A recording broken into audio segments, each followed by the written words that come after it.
Always loved clothes. Even very little, I was very particular about what I'd wear, even when I was like 5.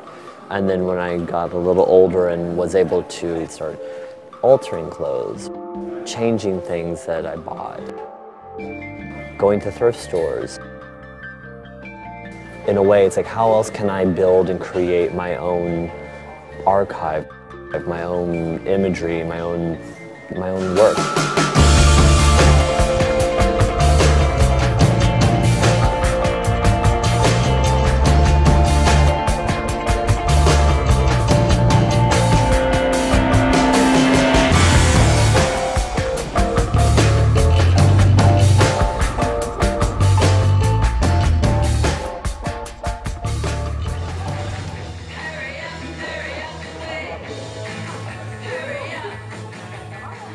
There's not enough people doing fun fashion and having just a frivolity with it or a lightness with it, because ultimately it is a luxury that you don't need. There's enough clothes in the world that we really don't need to buy or make, or most people probably don't even need to own another piece of clothing. It's why you need to is desire, is your heart, you're wanting. So I'm desperately always trying to figure out how to make new fun fashion for people.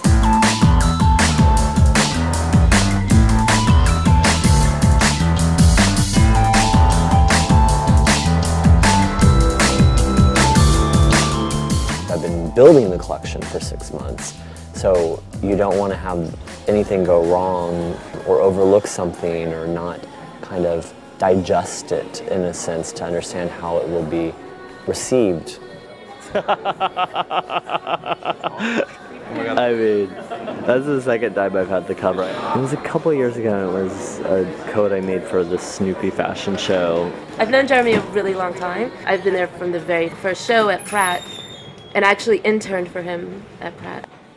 Let's consolidate those onto the... When I was 18 and I moved to New York and to go to school, first I went to NYU and was studying art history.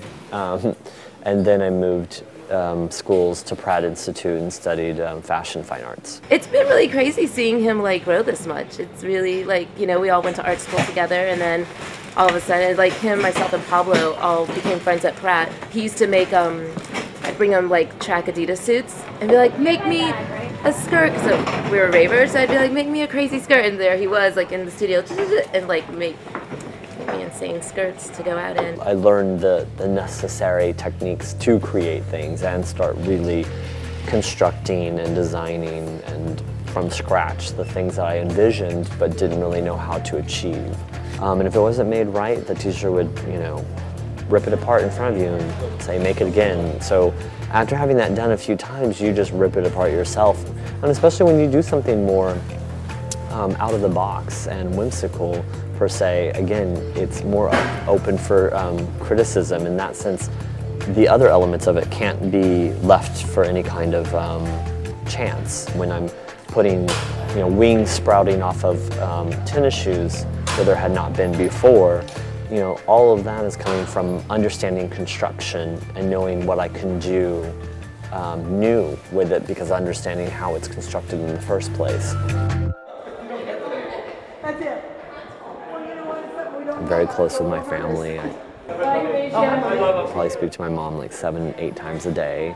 She's one of my best friends, I would say, as well as my sister. Let's go see Uncle Jeremy. Where is he? I'll tell you one thing. He was 4 years old, and he was very opinionated about what clothes he would wear and what he wouldn't wear. Mommy, wear this, with this. And I'd say, oh, I don't think that goes together. Yes, it does. It looks nice together. And then when I got a little older and was able to choose more readily, I was already setting trends in my family, because I'd buy something and then my brother and cousin would want the same thing. When we lived in a farming area and saving his allowance and buying a certain thing. By the time I got to junior high and I was having my allowance and my disposable income to purchase clothes on my own. He later on dressed other kids in school, would pick out their clothes. Reinterpreting the mix of those with the things I could buy at a local store. There wasn't a lot to do. There wasn't very many activities, and it was just different than what people did in the area that we lived in. He just had a different sensibility about fashion. I feel very blessed to have a family that loves and supports me and keeps me grounded.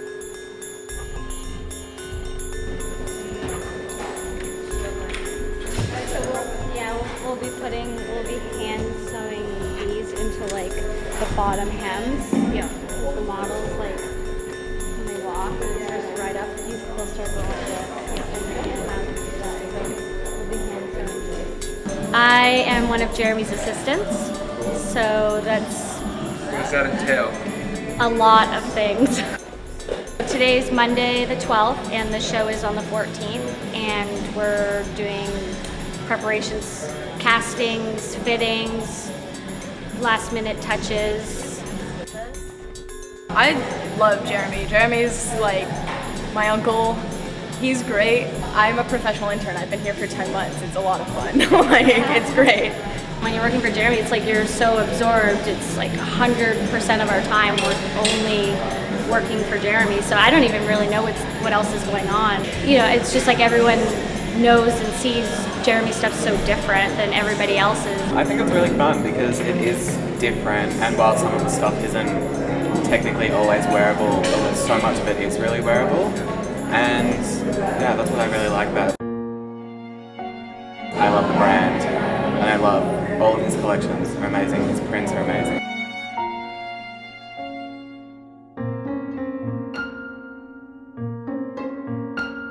It's all numbered for order of the show, for running order. And then we have to find their shoe size, and we have to put it, so we have to organize each look for each model, because, you know, some models have, you know, a few looks. It's like right now I feel like super dead and exhausted. How late were you last night? Like 3:30-ish. Yeah, I'm so tired I can barely talk. But as soon as it, you know, once you get there, your adrenaline starts pumping. It's amazing. It's all for those like few moments on the runway.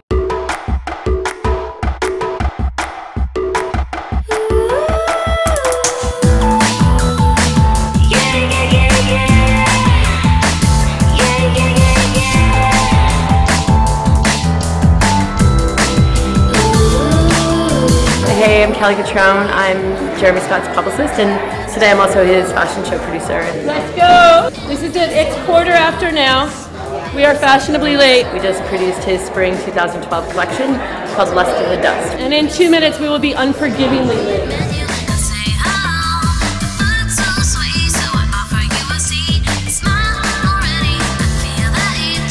There's some different flavors in there. There's a bit of 50s, there's a bit of hillbilly, there's, yeah, Memphis. You know, there's a lot of different things. I like to kind of always, you know, take little bits and pieces of things that I love and kind of mix them together. Jeremy really puts in a lot of thought into all the collections, and he really brings the best of himself, and he really dares to not be influenced by economy or trend or the mood of the world. I think about a fantasy or an idea of what this woman would be and who she is and what she'd wear. So everything I design is coming from this. What goes on the farm is a recycling.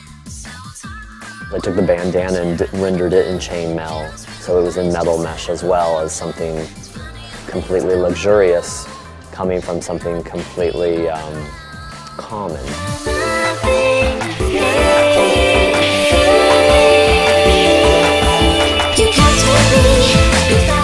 So much stuff has to be processed in just a short few days because I'm dealing with the show music all of a sudden, the casting all of a sudden, the hair and makeup. You know, all of these things are kind of really being determined in these, you know, couple days before the show.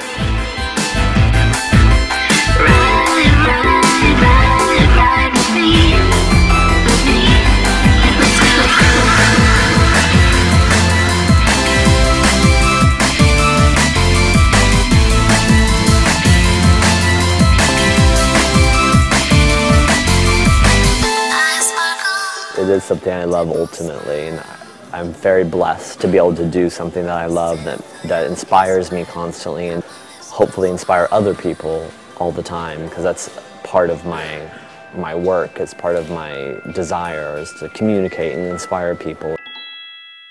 A certain feeling of relief relief now? No. Absolutely. It's like being a man that just got let out of jail. So what's Not that I've ever been in jail. He's a great showman, you know. He even goes all the way around the U. It's the least favorite part of my job, is doing that lap, to be honest with you. But I just try to accept it and just like, okay, this is part of the job requirement, and we all have things in our job that we don't like to do. I don't want to be rude, so. Like completely overwhelmed, kind of panicked, and like relieved that it's done. there more garlic drinks? Not that I know of. They were under the. It's not over. I don't feel like it's changed, really, to be honest with you. I'm just the same person I've always been. As I go forward, to also hold tight to the things that I've done that have been really uniquely my own. Ride with me. Let's go.